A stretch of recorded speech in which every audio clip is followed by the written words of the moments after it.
संदीप ने अपनी माँ के कहने पर गांव में शादी कर ली थी। लड़की का नाम था सुनीता। माँ का कहना था एकदम मॉडर्न बहू नहीं होनी चाहिए, लेकिन उन्हें नहीं पता था कि गांव से आने वाली बहू सुंदर सुशील तो होगी और उसको गांव से बाहर भी निकाल लाएंगे, लेकिन उसके अंदर का गांव कैसे बाहर निकलेगा।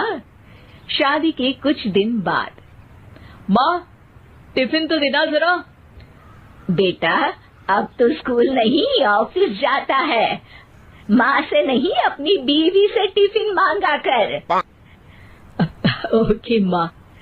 सुनीता टिफिन ले आओ। एक किलो टिफिन, इसके अंदर पिस्ता डाल दिया है। पिस्ता? पिस्ता क्यों? सास जी ने बोला था ना कि आपको पिस्ता बहुत पसंद है। ओहो, मैंने पिस्ता नहीं पास्ता बोला था, पास्ता। पास्ता?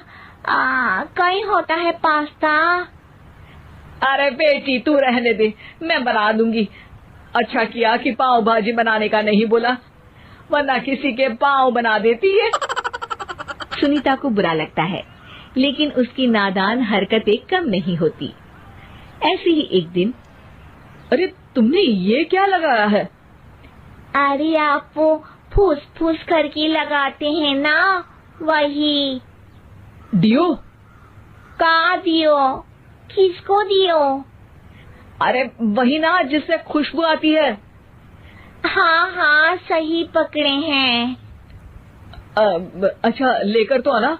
कौन सा डियो लगाया तुमने? अभी लेकर आते हैं जी। संदीप की बात मानकर सुनीता अंदर से खुशबू वाला फुसफुस लेकर आती है। OMG! OMG मतलब ओ माय गणेश ना। अरे OMG छोड़ो, और ये खुशबू वाला फुसफुस की बात कर रही थी तुम? हाँ इसी की, फिर से सही पकड़े हैं। अरे देवी, लेकिन आप सही नहीं पकड़े हैं, ये डियो नहीं है। डियो नहीं है तो क्या लियो है? अरे ये रूम फ्रेशनर है, जिसको कमरे में छिड़कते हैं, खुद पर नहीं। कोई बात नहीं, माँ कहती थी आत्मा किराएदार है, शरीर एक किराए का कर्म। हम शरीर पे ये डाल लिए तो क्या फर्क पड़ जाएगा। अरे बहू, ओ बहू, मेरे लिए फल तो ले आ, फिर मैं बाजार जाऊंगी। सुनीता अपनी सास के लिए फल लेकर आती है। अरे बेटा, पपीता, तरबूज और सेब फल ऐसे कैसे खा लूं? काट कर तो ले आ। माँ जी, मेरे गांव में तो खेत से उठा के सीधा खा लेते हैं। अरे ये तेरा गांव नहीं है ना। अरे संदीप, तू ही कुछ समझा देना इसको बेटा। मैं कैसे समझाऊं माँ, ये तो माइक्रोवेव को भी भट्टी बोलती है। कल मैंने बोला हाय कैसी हो, तो बोलती है किसी को हाय नहीं लगानी चाहिए। अरे सुनीता, तेरा क्या होगा? अभी तो कैसे बताऊं माँ जी, अभी हम कुछ करेंगे फिर पता चलेगा क्या होगा, लड़का या लड़की। हे भगवान, कहाँ से आ गई ये? रामपुर से जी, आप ही तो लेकर आए थे मुझे। अरे मुझे माफ कर दो। पहले कोई गलती तो करिए जी, आपकी तो सारी गलती माफ कर देंगे हम। हाँ अरे बहू, मेरी बात सुन। फल यानी कि फ्रूट जब भी लाए ना तो काट कर लाना, ठीक है? जी ठीक है माँ जी, फल यानी फ्रूट यानी काट के लाऊंगी। सुनीता रोज ही कोई ऐसी हरकत कर देती जिसकी वजह से उसे घर में दो बातें सुननी पड़ती। एक दिन, माँ, मेरे बॉस घर पर आने वाले हैं शाम को। उनका बर्थडे है, फैमिली साथ नहीं रहती उनके, तो यही पार्टी कर लेंगे। उनको अच्छा लगा तो शायद मेरा प्रमोशन भी हो जाएगा। मैं ना फ्रूट केक लाकर फ्रिज में रख दूंगी और तेरे साथ आज खाना मैं बनाऊंगी, ताकि जब साहब आए तो खाने में कोई गड़बड़ ना हो। शाम को जब सारी तैयारियां हो जाती है, संदीप के साथ बड़े साहब भी घर आते हैं। आप फ्रूट केक तो ले आना बहू, फिर खाना खाएंगे। अरे इस सब की क्या जरूरत थी, आपने बुलाया वही काफी है। सर, आपका परिवार शहर में नहीं है, तो हम ही आपके परिवार जैसे हैं सर।